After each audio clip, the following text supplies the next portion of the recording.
Hello student, myself Ashutosh Srivastava. बच्चों, आज जो हम एक्सरसाइज स्टार्ट करने जा रहे हैं वो एक्सरसाइज है आपकी 12th क्लास की 5.3। और 5.3 एक्सरसाइज में जो हमारा टॉपिक है आज का, उस टॉपिक का नाम है अस्पष्ट फलनों के अवकलज। अस्पष्ट फलनों के अवकलज करेंगे हम आज, और साथ ही प्रतिलोम त्रिकोणमितीय फलनों के अवकलज किस तरह से किए जाते हैं, ये दोनों हम आज की क्लास में सीखेंगे। देखिए बच्चों, अस्पष्ट फलन होते क्या हैं, पहले इसकी बात कर लेते हैं। ऐसे फलन जिसमें x को y के रूप में तथा y को x के रूप में व्यक्त नहीं किया जा सकता हो, वह फलन अस्पष्ट फलन कहलाते हैं। इसका मतलब स्पष्ट फलन क्या होगा? ऐसा फलन जिसमें x को y के रूप में या y को x के रूप में कन्वर्ट किया जा सकता हो, वह फलन स्पष्ट फलन कहलाएंगे। एग्जांपल देख लेते हैं अस्पष्ट फलन का। x y plus sign x y बराबर a ले लेते हैं या कुछ भी। तो देखिए, इस फलन को अगर हम चाहें कि y के रूप में लिखें तो हम इसको कन्वर्ट नहीं कर पाएंगे, क्योंकि ये दोनों एक साथ हैं और x और y यहाँ पर एंगल में है बच्चों, और इसको जो एंगल है उसको हम अलग नहीं कर सकते। क्लियर? ये होते हैं अस्पष्ट फलन। अब इसके बाद आता है प्रतिलोम त्रिकोणमितीय फलनों के अवकलज। प्रतिलोम त्रिकोणमितीय फलन जैसे sine inverse x, cos inverse x, तो इनके अवकलज क्या होते हैं देखते हैं पहले। साइन इनवर्स x का अवकलन होता है बच्चों, साइन इनवर्स x का अवकलन होता है 1/√1 minus x square. Sine inverse x का अवकलन 1/√1 माइनस एक्स स्क्वायर। इसी तरह से कॉस इनवर्स x का जो अवकलन होता है वो होता है -1/√1 माइनस एक्स स्क्वायर। इसी के साथ dy/dx of tan inverse x। tan inverse x के अवकलन की बात करें, tan इनवर्स x का जो डिफरेंशिएशन होता है, तो अगर उसकी बात करें तो tan इनवर्स x का डिफरेंशिएशन होता है 1/1 प्लस एक्स स्क्वायर। क्या होता है? 1/1 प्लस एक्स स्क्वायर।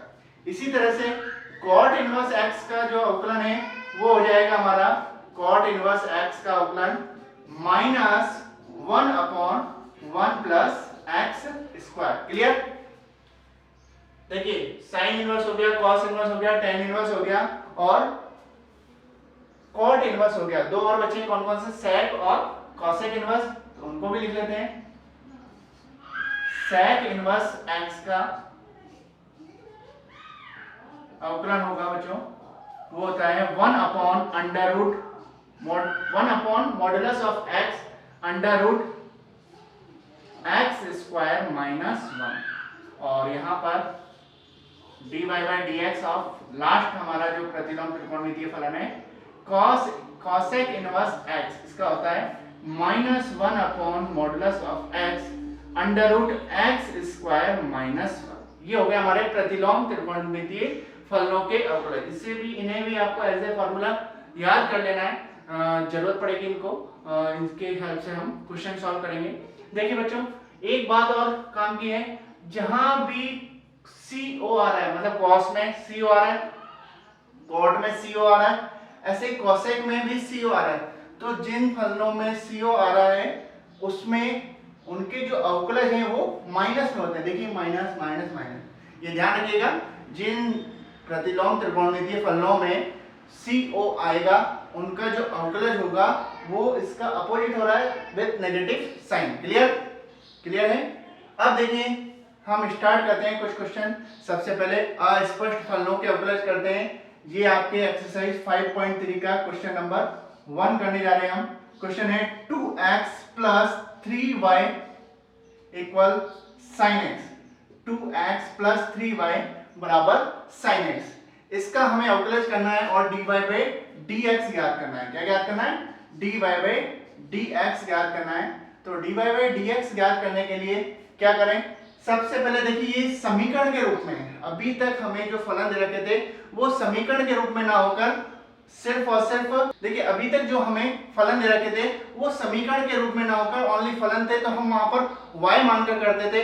यहाँ हमें y मानने की आवश्यकता नहीं है, डायरेक्ट हम इसे समीकरण नंबर 1 दे देंगे 2x + 3y बराबर sin x, इसे समीकरण नंबर 1, और समीकरण 1 का x के सापेक्ष अवकलन कर देंगे। समीकरण 1 का x के सापेक्ष अवकलन करने पर, समीकरण x का x के सापेक्ष अवकलन करेंगे तो देखिए जो 2 है वो तो कांस्टेंट है और x का डिफरेंशिएशन हो जाएगा बच्चों 1 + 3y का डिफरेंशिएशन x के सापेक्ष क्या होगा dy/dx बराबर sin x का डिफरेंशिएशन अगर हम करते हैं तो dy/dx ऑफ sin x लिख देते हैं और फिर इसका डिफरेंशिएशन जो होगा sin x का क्या हो जाएगा cos x। तो ये आ गया हमारा 2 + 3 dy/dx बराबर sin x का डिफरेंशिएशन cos x। हमें dy/dx का मान ज्ञात करना है तो dy/dx का मान आ जाएगा dy/dx बराबर cos x - 2/3। ये हमारा आंसर हो गया। इस तरह से हम dy/dx ज्ञात करेंगे।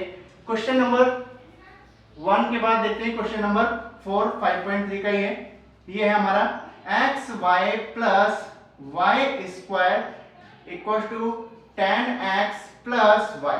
इसका हमें डिफरेंशिएशन करना है। तो इसको दे दिया हमने समीकरण नंबर 1 और समीकरण 1 का x के सापेक्ष अवकलन करेंगे। देखिए यहाँ पर x * y है, तो x * y है तो हम फॉर्मूला जानते हैं dy/dx ऑफ u * v। क्या होता है u dv/dx + v du/dx। तो यहाँ पर हम उस फॉर्मूले को लगा देते हैं, x को छोड़ा y का अवकलन dy/dx प्लस y को छोड़ा x का अवकलन कितना हो जाएगा बच्चों, x के रिस्पेक्ट में x के सापेक्ष 1 हो जाएगा, क्लियर। प्लस y² का अवकलन करेंगे तो y² का अवकलन करने के लिए x की घात n से इसका अवकलन किया जाएगा। x की घात n का अवकलन क्या होता है n x की पावर n - 1, तो ये y² का अवकलन हो जाएगा 2y। फिर y का भी किया जाएगा तो y का अवकलन जो हो जाएगा वो होगा dy/dx इक्वल 10x का डिफरेंशिएशन क्या होता है बच्चों sec² x प्लस y का डिफरेंशिएशन dy/dx, क्लियर है। ओके अब हमें क्या करना है, वही dy/dx फाइंड करना है। तो dy/dx फाइंड करने के लिए हम यहां से dy/dx को कॉमन ले लेते हैं। dy/dx कॉमन ले लिया, ये हो गया x + 2y और प्लस का dy/dx पक्षांतर करके इधर आएगा तो माइनस dy/dx हो जाएगा, it means -1, clear. Equal sec² x और प्लस का y का पक्षांतर करेंगे तो -y, ये हो जाएगा हमारा dy/dx का मान dy/dx हमारा आ जाएगा sec² x - y x + 2y - 1, ये आ गया हमारा dy/dx, क्लियर है बच्चों। अब देखते हैं हम क्वेश्चन नंबर 7। जो क्वेश्चन नंबर 7 है, ये नेक्स्ट क्वेश्चन देखते हैं बच्चों। नेक्स्ट क्वेश्चन है क्वेश्चन नंबर 7। क्वेश्चन नंबर 7 में ये है हमारे पास sin² x plus cos xy equal k। इसका हमें डिफरेंशिएशन करना है और डिफरेंशिएशन करके dy/dx की वैल्यू फाइंड करनी है। देखिए dy/dx का मान ज्ञात करना है तो ये भी एक इक्वेशन है, अस्पष्ट फलन है, क्लियर है। तो इसका हम अवकलन करते हैं और अवकलन करके सबसे पहले समीकरण नंबर 1 दे देते हैं और समीकरण 1 का x के सापेक्ष अवकलन करेंगे तो ये dy/dx ऑफ sin x का होल स्क्वायर लिख सकते हैं प्लस dy/dx cos xy बराबर dy/dx ऑफ k। ध्यान रहे k यहाँ पर कांस्टेंट है, a b c p q r s k ऐसे आपको कहीं भी मिलता है और उसके बारे में कुछ नहीं दिया गया है तो आप उसे कांस्टेंट अचर मानकर चलेंगे। ओके देखिए sin x का होल स्क्वायर हो गया बच्चों, तो sin x का होल स्क्वायर का अवकलन करेंगे मतलब x की घात n से होगा तो ये हो जाएगा 2 sin x की होल पावर 2 - 1 फिर sin x का करेंगे तो sin x का अवकलन cos x plus cos xy, तो cos xy का अवकलन करेंगे तो माइनस sin xy, फिर xy का करेंगे तो x को छोड़ा y का अवकलन dy by dx plus y को छोड़ा x का अवकलन 1 हो जाएगा। क्लियर है? इसके बाद देखिए ध्यान रहे ये करना जरूरी है क्योंकि एंगल है और एंगल में x और y दोनों हैं, तो जैसे हम sin x का अवकलन कर देते तो cos x आता था, फिर x का भी कर देते, इसी तरह से हमने x y का u into v से करा। यहाँ पर k कांस्टेंट है तो इसका अवकलन 0 हो जाएगा बच्चों। इसके बाद dy by हमें dx ज्ञात करना है तो इसको रीअरेंज कर लेते हैं, ये हो गया 2 sin x cos x minus sin xy और ये प्लस का x इधर आ जाएगा dy by dx और ये इससे मल्टीप्लाई होगा तो minus y sin x y बराबर 0।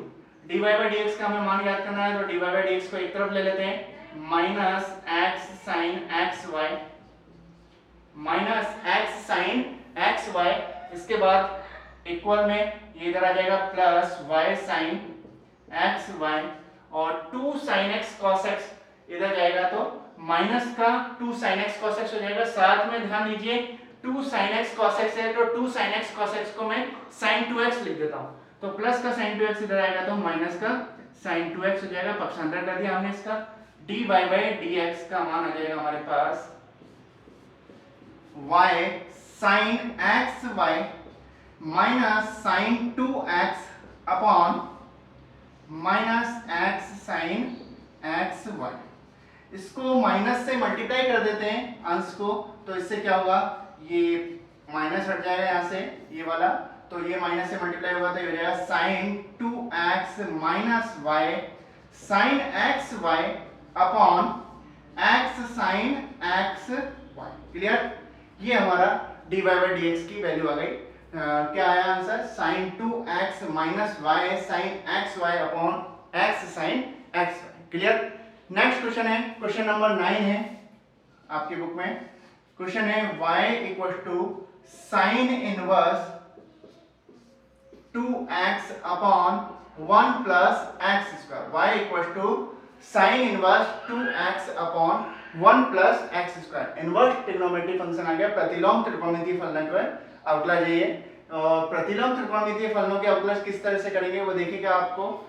इससे पहले मैं आपको बता दूं 11th क्लास की जो एक्सरसाइज त्रिकोणमितीय फलन के नाम से आपके बुक में है 11th क्लास की, उसके आप सारे फॉर्मूले लर्न कर लीजिएगा बच्चों, क्योंकि वो फॉर्मूले इसमें यूज होने वाले हैं, उससे आपको हेल्प मिलेगी इन क्वेश्चन को करने में।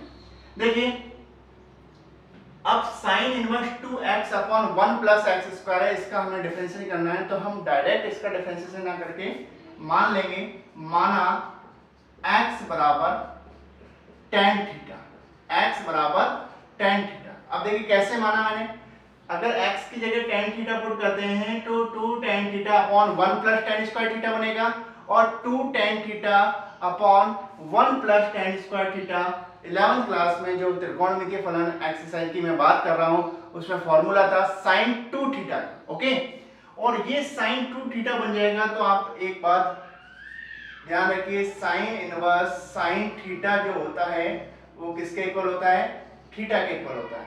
ये हम एक्सरसाइज 2 में पढ़ेंगे, ओके। ये एक्सरसाइज 2 में जो आपकी प्रतिलोम त्रिकोणमितीय फलन है उसमें मिलेगा sine inverse sine 2 theta equal theta. तो x बराबर tan थीटा हम यहाँ पुट करें तो पहले यहाँ पर कन्वर्ट कर लेते हैं, थीटा इक्वल क्या हो जाएगा, tan इनवर्स x होगा। क्लियर?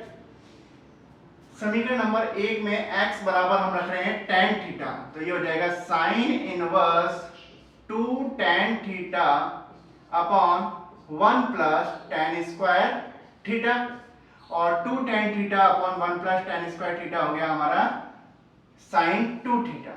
क्लियर? और साइन 2 थीटा होने के बाद ये फॉर्मूला अगर हम यहाँ यूज करते हैं, साइन इनवर्स साइन थीटा जो है आइडेंटिटी कहलाती है सर्वसमीका, तो ये होता है थीटा के इक्वल, तो साइन इनवर्स साइन 2 थीटा हो जाएगा 2 थीटा के equal y equal to 2 theta. यहां से थीटा की वैल्यू अगर हम पुट कर दें तो ये बन जाएगा y equal to tan inverse x, अब इस tan इनवर्स x को दे देते हैं समीकरण नंबर 2 और समीकरण 2 का x के सापेक्ष अवकलन करते हैं तो ये dy by dx equal tan inverse x का अवकलन हो जाएगा बच्चों 1/1 प्लस x स्क्वायर। क्लियर है बच्चों। नेक्स्ट क्वेश्चन है हमारा क्वेश्चन नंबर 12। क्वेश्चन नंबर 12 करते हैं। देखिए क्वेश्चन नंबर 12 अच्छा क्वेश्चन है, एग्जाम में आने योग्य है, इंपॉर्टेंट मार्क कर सकते हैं आप। Sine inverse 1 minus x square upon 1 plus x square. Sine inverse 1 minus x square upon 1 plus x square. तो देखिए हम यहाँ मान रहे हैं x बराबर tan थीटा, माना x बराबर tan थीटा। अब tan थीटा क्यों माना, ध्यान दीजिए, अगर x बराबर tan थीटा पुट करें तो ये बन जाएगा 1 minus tan square theta upon 1 plus tan square theta. 1 minus tan square theta upon 1 plus tan square theta होता है cos 2 थीटा का फॉर्मूला होता है, तो ये cos 2 थीटा में कन्वर्ट हो जाएगा। एक बात आप ध्यान दीजिएगा, भार अगर यहाँ पर इनवर्स जो ट्रिग्नोमेट्री फंक्शन है वो साइन है तो अंदर वाले पार्ट को हमें या तो साइन में कन्वर्ट करना है या कॉस में। ऐसे ही बाहर tan है तो tan या कॉट में अंदर वाले पार्ट को कन्वर्ट करेंगे, और बाहर अगर सेक और कॉसेक है तो अंदर वाले पार्ट को, ये एंगल जो है इसको सेक या कॉसेक में कन्वर्ट करेंगे। क्यों? क्योंकि हम सर्व समीका जानते हैं उनके लिए, और सर्व समीका से जैसे साइन इनवर्स साइन थीटा की बात करें तो ये थीटा हो जाता है। इसी तरह से सेक इनवर्स सेक थीटा हो या अदर कोई त्रिकोणमितीय फलन हो तो उसका डायरेक्ट थीटा हो जाएगा। ठीक है, तो माना x बराबर tan थीटा और थीटा की जगह ये हो जाएगा, थीटा इक्वल हो जाएगा सेक tan इनवर्स x। इसमें हम ये y इक्वल है समीकरण नंबर 1 है, यहाँ पुट कर देते हैं sine inverse 1 minus tan square theta upon 1 plus tan square theta. 1 minus tan square theta upon 1 plus tan square theta, ये फॉर्मूला किसका हो जाएगा बच्चों, ये हो जाएगा cos 2 थीटा। तो ये cos 2 थीटा हो गया, लेकिन यहाँ पर साइन है और यहाँ cos, तो हम एक काम करेंगे, इस cos को साइन में कन्वर्ट कर लेंगे। किस तरह से, साइन इनवर्स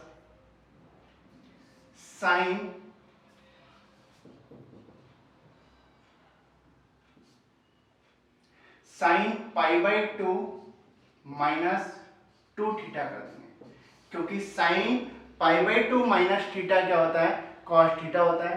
तो ये हो जाएगा sine pi by 2 minus 2 theta equal cos 2 theta. तो इसको हम ये लिख सकते हैं। अब साइन इनवर्स साइन थीटा बन गया तो साइन इनवर्स साइन थीटा की वैल्यू क्या जाएगी, थीटा हो जाती है। इसका मतलब पाई बाई 2 माइनस 2 थीटा हो जाएगी, और यहाँ थीटा की वैल्यू यहाँ से अगर हम पुट कर दें तो ये हो जाएगा pi by 2 minus 2 tan inverse x, ये y के इक्वल। इसको हम समीकरण नंबर 2 दे देते हैं और समीकरण 2 का x के सापेक्ष अवकलन कर देते हैं। समीकरण 2 का जब x के सापेक्ष अवकलन करेंगे तो ये आएगा हमारा dy by dx equal pi by 2 constant है, अचर है, और अचर का अवकलन क्या होता है, 0 होता है, तो ये 0 हो गया, minus 2 constant tan inverse x का अवकलन 1/1 प्लस x स्क्वायर। तो ये आ गया हमारा dy बाई dx का मान। नेक्स्ट क्वेश्चन है क्वेश्चन नंबर 15 है।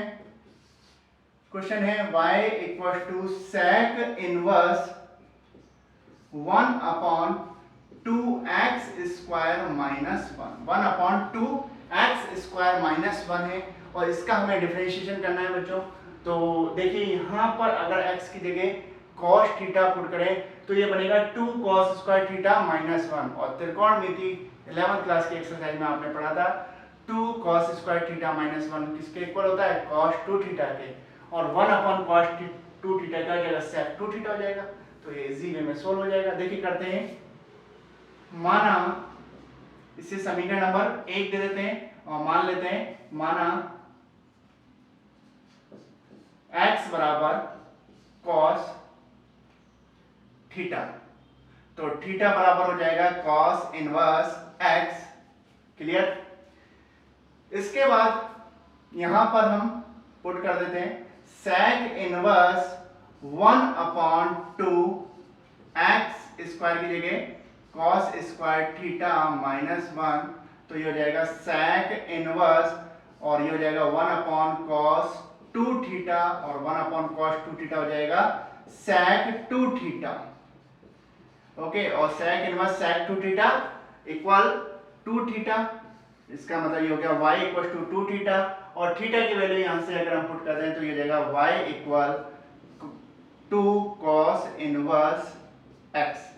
इसका हम x के सापेक्ष अवकलन कर देते हैं, x के सापेक्ष अवकलन करेंगे तो ये हो जाएगा dy by dx equal 2 cos inverse x का अवकलन -1 upon under root 1 minus x square. Clear है बच्चों? देखिए आपकी ही एक्सरसाइज का एग्जांपल नंबर 26 करते हैं हम। एग्जांपल नंबर 26 ये है, इसमें देखिए बोला गया है कि साइन इनवर्स x का अवकलन कीजिए, मतलब बताया गया है कि साइन इनवर्स x का अवकलन 1 upon under root 1 minus x square कैसे आता है। तो देखिए हम करते हैं साइन इनवर्स x का अवकलन। सबसे पहले y के इक्वल मान लिया, माना y equal sine inverse x। Clear? मान लिया y equal sine inverse x। समीकरण नंबर 1 दे दी, और इस समीकरण 1 का x के सापेक्ष अवकलन अगर डायरेक्ट करते हैं तो फिर हमें याद करा हुआ फॉर्मूला हो जाएगा। हमें डायरेक्ट अवकलन ना करके पहले से लिख सकते हैं हम x equal to sine y लिख सकते हैं, और अब इसका हम अवकलन करें तो क्या होगा, समीकरण 2 का x का अवकलन 1 हो जाएगा, साइन y का अवकलन cos y हो जाएगा, और y का अवकलन करेंगे तो dy बाय dx हो जाना है। क्लियर? इसका मतलब dy बाय dx की जो वैल्यू आएगी बच्चों वो आ जाएगी dy बाय dx की value 1 upon cos y। Clear? और cos y का मान अगर हम यहां से निकालें, देखिए क्योंकि cos y इक्वल हम लिख सकते हैं under root 1 minus sine square y लिख सकते हैं। cos y equal under root 1 minus sine square y। इसका मतलब ये हो जाएगा dy by dx equal 1 upon under root 1 minus sine square y, और यहाँ पर साइन y की जो वैल्यू है वो है x, तो ये हो जाएगा हमारा dy by dx equal 1 upon under root 1 minus x square. ये हमने जो साइन इनवर्स x का अवकलन है वो ज्ञात कर लिया कि कैसे ये आता है। इसी तरह से आप और भी इनवर्स ट्रिग्नोमेट्री फंक्शन जो हैं उनके अवकलन पूरी तरह से सॉल्व कर सकते हैं। क्लियर है बच्चों? तो ये थी हमारी एक्सरसाइज 5.3। इसमें और जो क्वेश्चन है वो आप इजी वे में कंप्लीट कर पाएंगे, कोई भी एग्जाम्पल ऐसा नहीं है जिसमें आपको प्रॉब्लम हो। तो मिलते हैं नेक्स्ट क्लास में। Thank you.